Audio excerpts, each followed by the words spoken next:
Oh my god, how good was How to ADHD Not Hyper? I was so excited to watch it last night and it did not disappoint. Now, if I'm ever arguing with anybody or like trying to convince someone of an attentive ADHD, I'm going to be like, go watch this documentary, it's got everything. Especially the bit about it being inherited and it's actually a brain structure, you know, like it's not something that you, the parents did, it's not something that happened to your environment when you were growing up. Yes, trauma can affect you adversely, but ADHD as a symptom is a brain structure that was passed down from your mum or your dad, and with most of the population having the same brain structure, like it is as nature intended.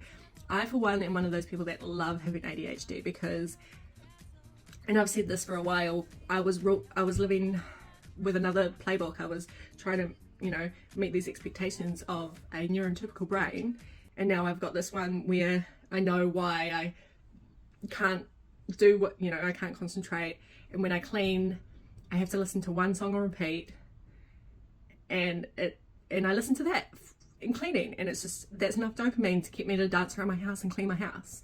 Whereas before I was diagnosed, I could, like, every single time I went to do the washing, I'd be repelled.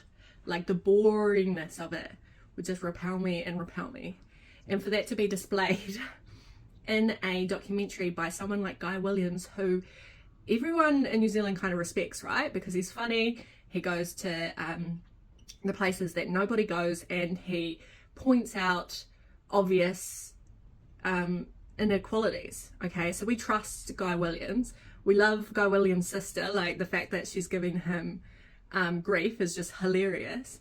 And then when they were, you know, when the brain scientist is describing why their brains are different and they both literally zone out, I was in hysterics because I've done that my whole life, but I felt so guilty, you know, like I've tried to pay attention, but I've just gone on these little like tangents, and then I've been like, oh my god, I've missed everything that this person has just said.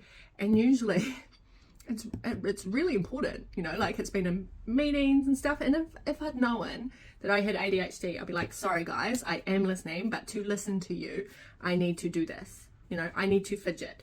And especially the brain scans, oh my god, the brain scans where he fidgeted, and the part where we like have lower brain waves in lit up.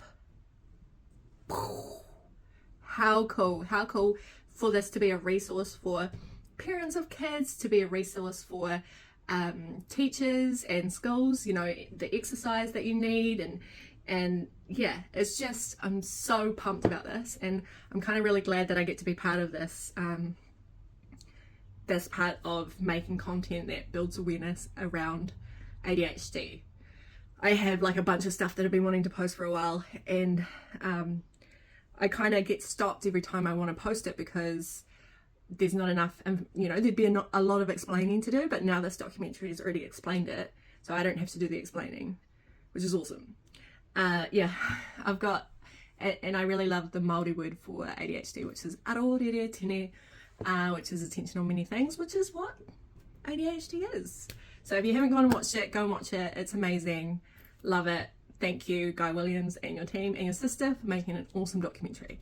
One thing it didn't have though is a representation of an inattentive child in the school system. I would love to see that.